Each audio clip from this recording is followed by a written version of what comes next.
Hi everyone, this is doctor Preeti Batra once again and आज हम बात करने वाले हैं कि हमारे बच्चों के साथ में जो रिलेशनशिप है उसको हम कैसे इम्प्रूव कर सकते हैं with the art of affirmations, आस्कमेशंस एंड मैनिफेस्टेशंस। है ना interesting topic. I am sure आप सबका जो है ना वो इंटरेस्ट होगा इस चीज को समझने के लिए। तो शुरू करते हैं। छोटे बच्चे जब होते हैं ना उस टाइम हमारा बिहेवियर कैसा होता है। तो होता ही है कि जब हमारे बच्चे छोटे होते हैं ना तो हमको लगता है कि यार ये बच्चे तो खाना ही नहीं खा रहे हैं, और उस वजह से ना हम उनको स्कूल भेजते हुए डरते हैं, क्योंकि हमको लगता है कि जब वो हमारे साथ ही नहीं खाना खा रहे हैं तो वहाँ स्कूल में जाकर ये लोग कैसे बिहेव करेंगे।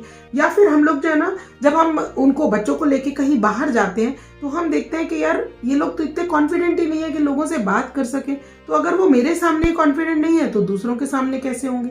आपको पता है हम क्या कर रहे हैं? आपको पता है हम ना एक वरी क्रिएट कर रहे हैं कुछ ऐसी सिचुएशंस की जो अभी तक हुई ही नहीं है। And because of these worries, क्योंकि एक मदर का जो कनेक्शन है अपने बच्चे के साथ में वो तो उस जुड़ी हुई तार के साथ है जो कि पैदा होने से पहले भगवान ने जोड़ दी थी। और बिकॉज ऑफ दैट आप जो अपने बच्चे के बारे में सोचेंगे ना वही सच हो जाएगा। है ना कमाल की बात। अगर आप सोचेंगे ना कि ये बच्चा कैसे लोगों के साथ में बात करेगा, या फिर अगर इसको डर लगा तो सच्ची में डर लगेगा। अगर आपको लगेगा ना कि ये बच्चा जो है ना वो तो स्कूल में जाकर खाना ही नहीं खाएगा तो सच्ची में खाना नहीं खाएगा। और जब वो खाना खा के नहीं आएगा आप अपने जो प्रीवियस फियर्स थे जिनको आपने यहाँ पर एंकरिंग कर लिए उनको लेकर और ज्यादा सोचने पे मजबूर हो जाओगे कि जो मैं सोच रही हूँ वो तो बिल्कुल सही सोच रही हूँ। एंड जैसे ही हम इस सही वाले पैटर्न पे आते हैं ना तो हमारे साथ में सबसे ज्यादा प्रॉब्लम क्या होता है मालूम है? कि हम अपनी उस वरी की वजह से वो चीजें मैनिफेस्ट करना शुरू कर देते हैं जो हम नहीं चाहते हैं, और ना चाहते हुए भी हमारे बच्चों की लाइफ में वही सारी चीजें होनी शुरू हो जाती हैं जो हम नहीं चाहते हैं। ओके, अब चलो बच्चों को थोड़ा सा बड़ा होने देते हैं। अब जब बच्चे बड़े हो जाते हैं, अब उनके मार्क्स जब पहली बार कम आते हैं तो बच्चों में एक फियर हो जाता है कि यार मेरे तो नंबर कम आए। अब उस टाइम पर उस बच्चे को ना आपकी सबसे ज्यादा जरूरत होती है, लेकिन जहां स्कूल में उसके मार्क्स कम आए साथ के साथ में हमने भी उनको डांट दिया। अब जैसे ही हमने उसको डांटा वो जो उनका सेल्फ कॉन्फिडेंस है ना और ज्यादा नीचे आ गया, जिसकी वजह से नेक्स्ट टाइम उनकी परफॉर्मेंस जो है और ज्यादा लो परफॉर्मेंस पे चली गई। बिकॉज ऑफ विच हम क्या कर रहे हैं, हम फिर से एक वरिंग पैटर्न पे आ गए। अरे ये बच्चा कैसे मार्क्स स्कोर करेगा, अरे बच्चा ये वाला जो है ना ये कर ही नहीं पाता है, अरे ये तो अपने दूसरे जो फ्रेंड्स हैं या उसके जो सिबलिंग्स हैं उनके जैसा बिल्कुल भी नहीं है, इसका तो दिमाग थोड़ा सा कम लगता है।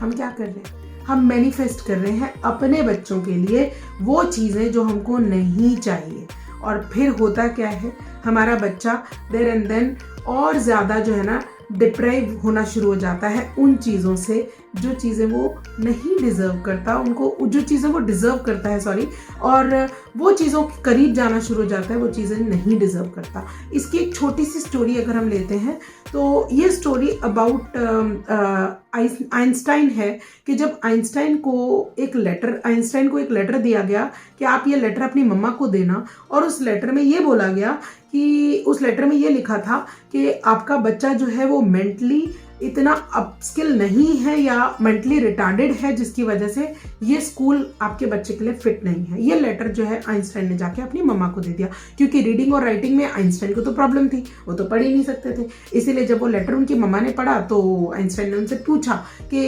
इसमें क्या लिखा है, तो उनकी मम्मा ने बोला इसमें लिखा है कि you are gifted child and आप इतने इंटेलिजेंट हो कि आपके स्कूल के पास रिसोर्सेज ही नहीं है कि वो आप जैसे इंटेलिजेंट बच्चे को पढ़ा सके। आपको पता है ये जो डीप रूटेड कॉन्फिडेंस उनकी मम्मा ने उनको दिया था उसकी वजह से आइंस्टाइन वो बने जो वो बन सके।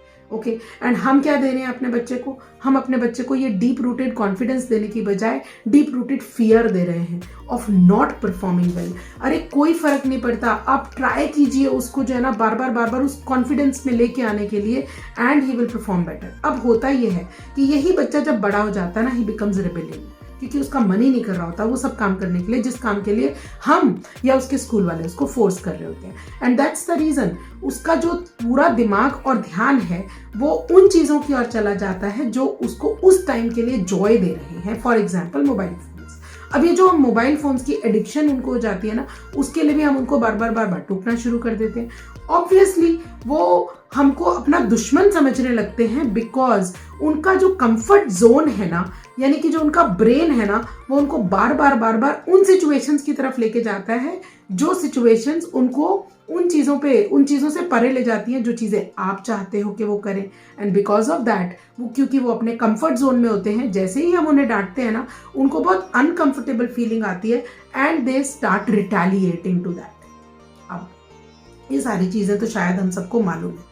अब मैं आपको बताने वाली हूँ कि हमको करना क्या है। Okay, instead of thinking that my child is not performing, आपको सिंपली एक छोटा सा एफर्मेशन यूज करना है, और ये एफर्मेशन आपके बच्चों की सारे बिहेवियर्स को ठीक कर देगा। लेकिन आपको करना क्या है, आपको हर रोज कम से कम 21 टाइम्स आपको दिन में 3 बार इस एफर्मेशन को यूज करना है।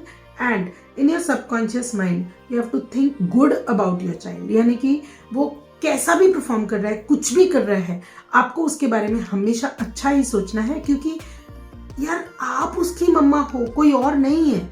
ओके, और आप उसको अपने सबकॉन्शियस प्रोग्रामिंग से बदल सकते हो। आज मैं आपको ये एफर्मेशन देने वाली हूँ जिसको आप यूज करके बहुत सारे चीजों में चेंजेस देख सकते हो। So what you have to use this, how you have to use this affirmation, I've told you what you have to say.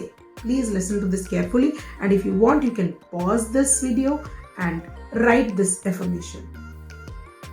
Dear God, me and you, with my infinite intelligence, have created this child. This child belongs to you. This child belongs to me. This child belongs to this infinite consciousness, and the strength with which you have created this world flows through my child. And whatever you feel that he deserves, and however you feel is his highest potential, please take my child to that highest potential. And when this child is giving his best, I should also help him by affirming, by creating the situations, by not thinking negative about him, by always thinking positive about him. My child deserves the best. My child deserves the best. My child deserves you. My child deserves the best of this world. God bless you. Thank you. Thank you. Thank you. Same affirmation you can use for a girl child, because when I'm saying him, you can always, slash her. You can use that, because for me, whenever I am talking about him or her, it's about a gender, because any gender can be full of strength.